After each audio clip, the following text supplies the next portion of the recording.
Hi, and welcome to episode 20 of Full Moon Film Buff. This episode, we're going to talk about The Curse of the Werewolf from 1961. I watched this on Amazon Prime. I had never seen this before.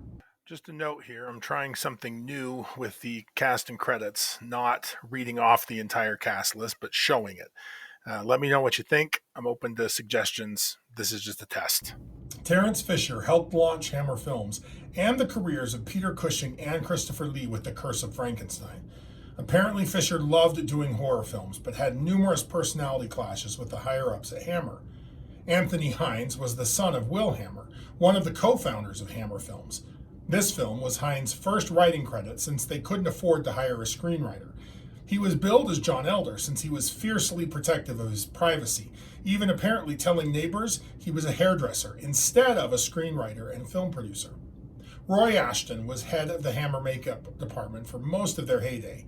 He was noted for his meticulous anatomical research and sketches he would make in preparation.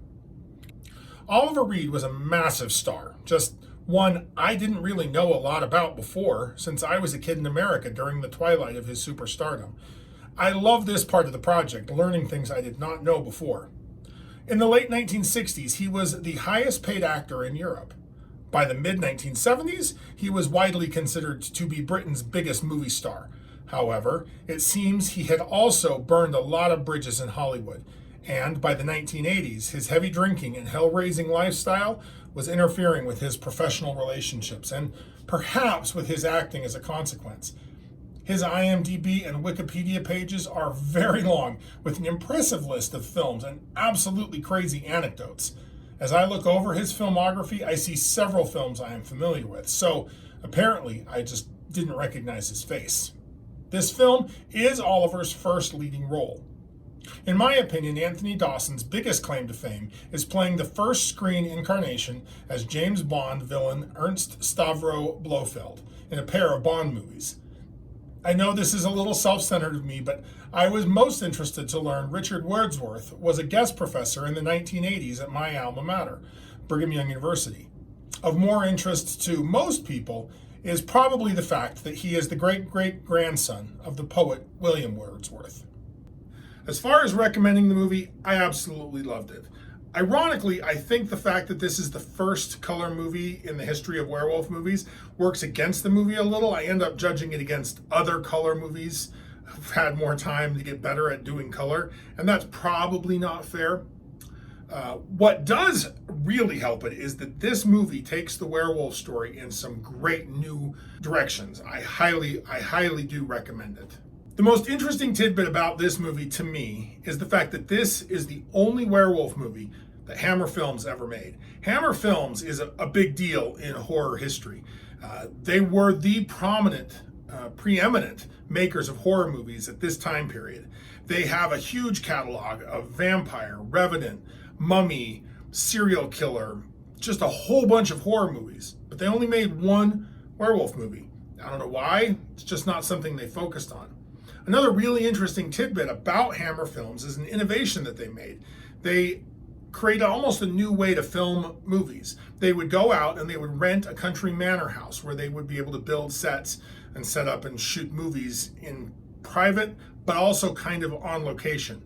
Some of the best of both worlds of shooting on a soundstage, but also shooting in location. They would do this, they would make 4 or 5 movies, and then they would move on and rent a new manor house. They did this until they came to a manor house called Down Place. They liked it so much that they ended up buying it, renaming it as Bray Manor, and shooting movies there for the next, until today. They still shoot movies at Bray Manor, although it's now called Bray Film Studios. Because they owned it, they were able to modify the house in ways that they couldn't modify a building that they were renting from somebody. They would be able to remove walls or floors, those kinds of things, to get impossible camera angles for other filmmakers to get. And that really allowed them to push filmmaking forward in some really interesting and cool ways. Eventually, they did build other buildings on the property, editing, production studios, warehouses, all of those kinds of facilities that are necessary to run a real film company and turn it into the real heart of Hammer Films. Like any good horror movie star, Brave Film Studios has survived several attempts on its life, as the property was going to be sold and developed into houses or something equally mundane and normal. But every time it's survived and come back, and like I said, they're still making movies there today. One last interesting tidbit is that Hammer launched the careers of Christopher Lee and Peter Cushing. I'm not going to talk about him here because both of them did make a werewolf movie, just not for Hammer, so we'll get an opportunity to talk about these two legends at a later date. Now, let's review the synopsis. Our story is set in 18th century Spain. A cruel and arrogant marquis is wedding a young and beautiful maiden. The marquis imprisons a beggar after mocking him, after the bride asks him not to kill the beggar. The beggar is forgotten and rots in the dungeon for 15 years. His sole human contact is with the jailer and the jailer's beautiful but mute daughter. The aging, decrepit, disgusting marquis makes lecherous advances on the jailer's daughter while she cleans his room. When she flees from him, the marquis has her thrown into the dungeon, forgetting or not caring that the beggar is still there. The beggar, driven mad by his long confinement and now more beast than man, rapes her and then dies. The girl is released the next day and sent to entertain the marquis. Instead, she stabs the evil man to death and flees. She's found in the forest by kindly gentleman scholar Don Alfredo Corlido, who lives alone with his housekeeper Teresa. The warm and motherly Teresa nurses the girl to health. Unfortunately, the girl dies after giving birth to a baby boy on Christmas Day, a fact that Teresa considers unlucky. Alfredo and Teresa raise the boy, whom they name Leon. Leon, double cursed by the evil circumstances of his conception and by his Christmas Day birth, is soon revealed to be a werewolf. His baptism is seriously spooky, with an almost instantly appearing thunderstorm and boiling holy water with a satanic visage peering out. An early hunting incident gives him a taste for blood, which he struggles to contain. Soon, a number of goats are found dead, and a herder's dog is blamed. Alfredo consults a priest, who tells Alfredo that Leon has a Christian soul in him, at war with the evil spirit of a demonic wolf. Good, love, and forgiveness will weaken the wolf and strengthen Leon.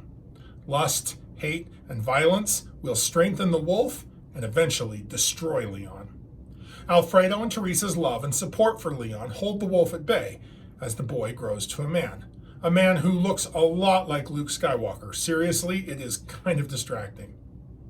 As a young man, Leon leaves home to seek work at the Gomez vineyard.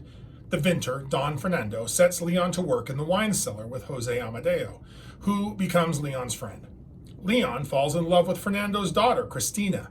Unfortunately, Cristina has been promised to the rich Rico Gomez, even though she doesn't love Rico and reciprocates Leon's feelings. Leon tries to convince Cristina to elope with him, but she's afraid of her father. Leon becomes despondent at the seeming impossibility of marrying Cristina. He allows Jose to take him to a nearby brothel. This is a fatal mistake. The lust and sin overwhelm Leon. He transforms and kills Vera, one of the girls, after she tries to seduce him. He also kills Jose before returning to Alfredo's house. Too late, he learns that Cristina's loving presence prevents his transformations. Understanding she is his only hope, he finally convinces her to run away with him. But before they can leave, the police, who have been investigating Vera and Jose's deaths, arrest and jail him on suspicion of the very murders. He begs to be executed before he changes again, but the mayor does not believe him. His wolf nature rising to the surface, he breaks out of his cell, killing a fellow prisoner and the guard. A mob forms, keeping Leon trapped on roofs where he cannot escape. He climbs ever higher, ending up in the church bell tower. His adoptive father, Alfredo, who had obtained a silver bullet made from a crucifix blessed by an archbishop, shoots Leon dead and tearfully covers his body with a cloak. When we talk about the transformations, I've got some good and some bad to talk about here. The good is that the makeup job looks amazing. They put him in gray-white fur, very distinctive and different from the fur that we've seen on previous werewolves so far. Additionally, his face is exposed, letting the actor emote and act.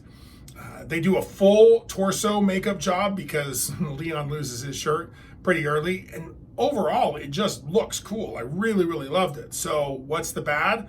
the transformations are really not great. Most of the time, they just cut away from Leon and then cut back and he's transformed into the wolf. The one time they try to do a transformation, they use prosthetic hands, which means they don't move at all and they look fake. They just don't look good. The transformations are not the best part of this movie. But man, when he is transformed, he looks great. On the werewolf front, there is a lot to talk about here. Leon is not infected with his lycanthropy. He's born with it. But unlike previous examples of characters that we've seen born as lycanthropes, for example, say Irina in Cat People or Oliver in The Undying Monster, it's not a hereditary heritage thing. This is a curse that's been placed upon him by the evil actions of mainly the Marquis and the beggar, right? The circumstances related to his conception and those two men.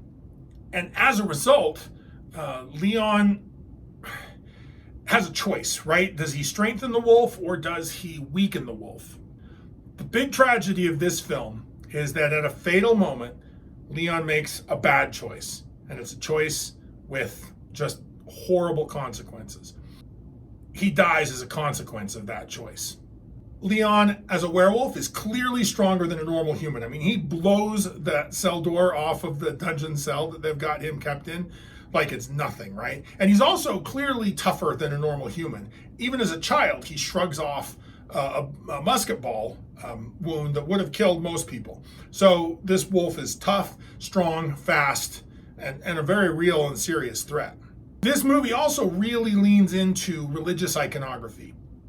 The only way, well, what eventually kills Leon is a musket ball, not only made of silver, not only fired by someone who loves him, but one that has a cross carved into it and was blessed by an archbishop. So this movie is really, really leaning into the werewolf as symbol of evil and a mark of the devil kind of thing. One thing that this movie really reminded me of as I was watching is that old tale of the two wolves. You often hear this talked about and told as if it's Native American myth or legend, but all the evidence we have suggests that it's a Christian morality tale that's just attributed to a wise indigenous elder. The basic gist of the story is that we all have two spirits within us, right? Two wolves within us. One of them represents our goodness, our peace, love, empathy, all of those positive qualities. The other represents anger, fear, hatred, violence, all of those negative attributes. The way the story goes, the wise elder tells his usually grandson about these two wolves, and the grandson, out of curiosity, asks, well, who wins in the end, the good wolf or the evil wolf? And the grandfather says wisely, whichever one you feed. This movie plays that straight up for in reality, right? Leon literally has the spirit of a demonic wolf inside him, and it's a wolf that he's fighting against, that he's trying very hard to maintain control of his soul. Of course, it doesn't feel like this is a really fair fight for our boy Leon here, right? He kisses a squirrel to try and make it better as a child and is cursed with an insatiable desire for blood, right? That doesn't seem like a fair fight. Later on, he makes one poor choice in where to find some evening entertainment and immediately is just destroyed for it. Doesn't seem to be drinking a lot like his friend Jose. He's definitely not harassing or pursuing the women. In fact, all the evidence we see in the movie is that Vera is pursuing him, yet still just being in this place of evil, as the movie would definitely put it, causes him to just freak out and lose his mind and turn into a werewolf. In hockey terms, it's a little like, the Good Wolves team has half of their players in the penalty box and they've pulled their goalie and it's sudden death overtime. It's not a fair fight. Leon is going to lose, and he does. And that's the whole point of the movie. This movie also adds a slightly new element to the werewolf mythos, as we've been looking at before. And that is that the love of a good woman can save Leon. Maybe. It could. The movie definitely presents that as an opportunity, but it doesn't, right? He ends up being destroyed. Maybe it could have. This is something we'll keep an eye on going forward, if this is an element that keeps getting reintroduced or if this is just something that's used for a while. But a problem with this is also that it's a double-edged sword. On the one hand, it puts quite a bit of power into Christina's hands. Ultimately, the movie seems to be saying she could have saved him, but she doesn't. Does that make her responsible for Leon's violence? Of course not. The fact that she was maybe not brave enough to run away with him the first time he asked her to doesn't mean it's her fault that he snaps and kills a bunch of people. Additionally, like Vera doesn't deserve to die because she tried to seduce Leon. She thought he was attractive. She wanted to get a little action. She had no idea, and she shouldn't have expected that she might die as a result of that. Again, that's going to be something we'll want to keep an eye on going forward with as well. Now, this idea is very related to how a lot of particularly slasher movies deal with morality. A lot of people will talk about how the teenage characters in a lot of slasher films will mark themselves as victims by engaging in antisocial, anti-moral, unethical behavior, right? They'll go off and have sex, and now we know that they're going to die. And this is a way that horror movies can be conservative in the sense that they are teaching things not to do, which kind of is a holdover of old grim fairy tales, right? Don't go into the forest alone because the wolf might eat you. That's very much at play here. Of course, a counter argument can be made that what's really going on here is that the teenagers, by seeking to engage in illicit behavior that their adults and authority figures wouldn't approve of, they put themselves into dangerous situations, right? A pair of teenagers sneaking out to go make out at Lover's Lane may not have actually engaged the wrath of, the judgmental, higher power, but they have put themselves alone in the dark where no one knows where they are, and there's a killer out there. So that could be probably, in my opinion, that's a better explanation of what's going on. So one last fun little tidbit I wanted to bring up. This movie was originally meant to be set in Paris, but Hammer Films had just built a bunch of sets for a Spanish movie, for a movie that was going to be set in Spain, that didn't end up getting made. Rather than waste all of that work, they just went through the script, changed some names, and voila, Curse of the Werewolf is now set in Spain. So, if you like lycanthropes, like, share, and subscribe. Next time, we're going to talk about an Italian werewolf movie called Werewolf in a Girl's Dormitory from 1961. I hope we see you back here next time to talk about it. Thanks, and keep an eye on the moon and a silver bullet in the chamber, and we'll see you back here next time.